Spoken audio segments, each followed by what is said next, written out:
Le tennis pour la quatrième et dernière partie d'émission avec nous Jean-Charles Rioton. Bonsoir. Bonsoir. Vous êtes encadrant à Lanny Braille Tennis. Et pourquoi on parle de vous? Tout simplement parce que vous avez fait un gros coup de pub, de marketing, je ne sais pas comment on pourrait prononcer, avec vos nouveaux cours de tennis. Il y a eu l'inauguration il y a 3 semaines maintenant, avec la présence, on peut le voir d'ailleurs justement, du président de la Fédération française de tennis et puis également d'une joueuse de tennis professionnelle, à savoir Alizé Lim. C'est pas souvent quand même qu'on arrive à avoir un aussi beau plateau pour l'inauguration de cours. C'est vrai que le président de la fédération, c'était vraiment un privilège pour nous de le recevoir, M. Gulicelli. Mais comment ça s'est fait? Comment ça s'est fait? Alors en fait, on a organisé des interviews au niveau du club. Ça a commencé en fait, chaque année on organise le Noël du tennis. Et durant ce Noël du tennis, on met en place un petit fil rouge. Et là, le fil rouge, effectivement, c'était la victoire de l'équipe de France de Fed Cup. Et donc, on a reproduit la scène de la victoire des filles en Fed Cup. Suite à ça, il y a une vidéo qui a été constituée. Beaucoup de vues, plus de 100 000 vues sur la vidéo. Et puis des commentaires assez élogieux de la part de Caroline Garcia, Kristina Mladenovic et effectivement, M. Gulicelli. Donc, ça a démarré véritablement à partir de là. Et donc suite à ça, j'ai organisé des interviews dans le cadre d'un projet qui s'appelle Vivons nos rêves. Et durant ces interviews, un défi a été lancé à Bernard Gulicelli, qui était de venir lors de l'inauguration de nos terrains si on réalisait à obtenir 50 000 vues sur la vidéo de l'interview. Alors justement, les voix. Là, c'est une interview, c'est avec Caroline Garcia. Oui, c'est ça. Et donc on vous voit tous les deux, ça s'est fait pendant le confinement? C'est ça, c'était pendant le confinement. Voilà, il fallait essayer de trouver des idées qui sont différentes parce que moi je suis éducateur au sein de Lanny Braille Tennis, donc le but c'était aussi de continuer à faire vivre le club en trouvant des activités, et c'est vrai que je me suis plus ou moins transformé en journaliste sportif. C'est un peu ça, exactement. Et puis en plus, avec quand même du beau monde, parce que là, Caroline Garcia, on va voir Alizé Cornet, il y a aussi donc Alizé Lim. Vous leur dites quoi justement sur ces échanges?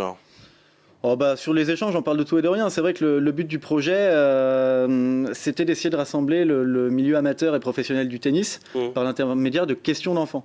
Donc c'est vrai que c'était assez ludique, les joueuses ont tout de suite apprécié, et voilà, au niveau des questions, voir un petit peu ce qui se passait pour les filles pendant le confinement, et puis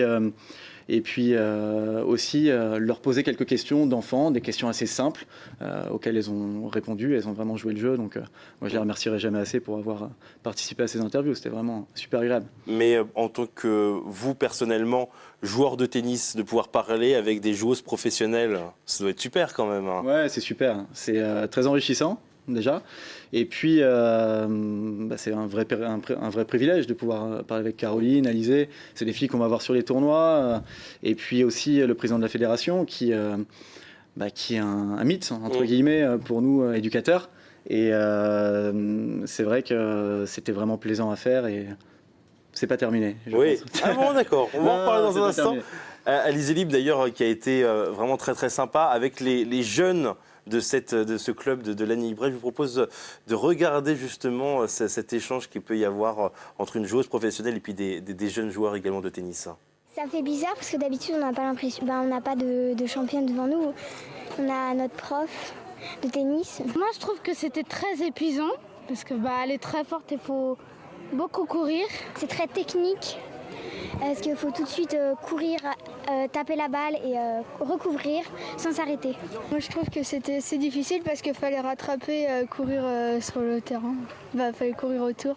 Du coup c'était difficile, il fallait de l'endurance. Tout le monde est très impliqué, il y a très enthousiaste, il y a une super énergie et ça me fait vachement plaisir de pouvoir vivre ce moment de partage. C'est vrai que c'est pas tous les jours dans mon travail de joueuse professionnelle de tennis où c'est la compétition qui prime, de pouvoir revivre des moments simples comme ça, de joie et de bonheur. Et en plus je me rappelle quand j'étais petite, quand je faisais la même chose qu'eux et le bonheur que ça me procurait, donc je suis ravie de pouvoir être de l'autre côté aujourd'hui.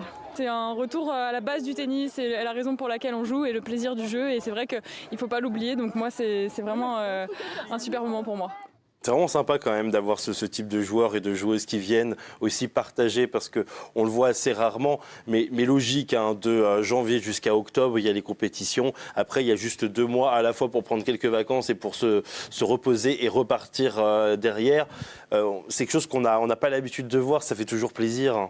C'est sûr, et puis c'est vrai que si je reviens un petit peu sur l'inauguration de nos terrains extérieurs qui a eu lieu le 12 septembre, Alizée est venue, elle a joué parfaitement le jeu parce qu'elle a eu une attitude qui était vraiment extra avec les enfants, avec les bénévoles.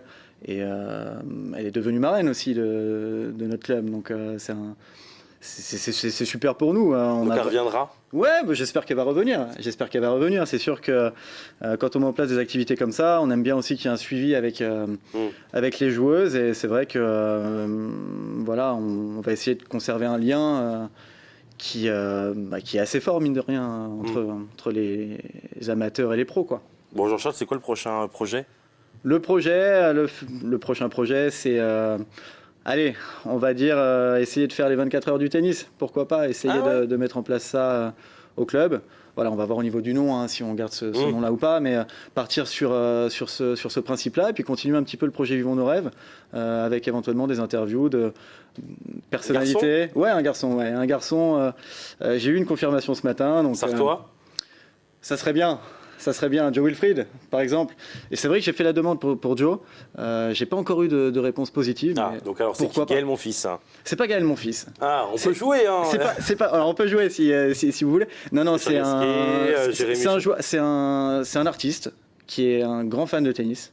D'accord. Et qui m'a donné sa confirmation ce matin. Donc il faut juste maintenant mettre en place ça avec son agent. Mais il s'agirait de Vianney. De Vianney, d'accord, ok. Voilà. On suivra tout ça. À ce moment-là, vous viendrez nous en parler de nouveau. Bien sûr. Merci beaucoup, Jean-Charles. Écoutez, merci à vous pour l'invitation. Avec grand plaisir, entraîneur donc de Lanny Braille Tennis. Restez avec nous, on se retrouve dans quelques instants pour le rendez-vous 100 et or. Et on sera avec le milieu de terrain du Mans FC, Hamza Affidi. À tout de suite.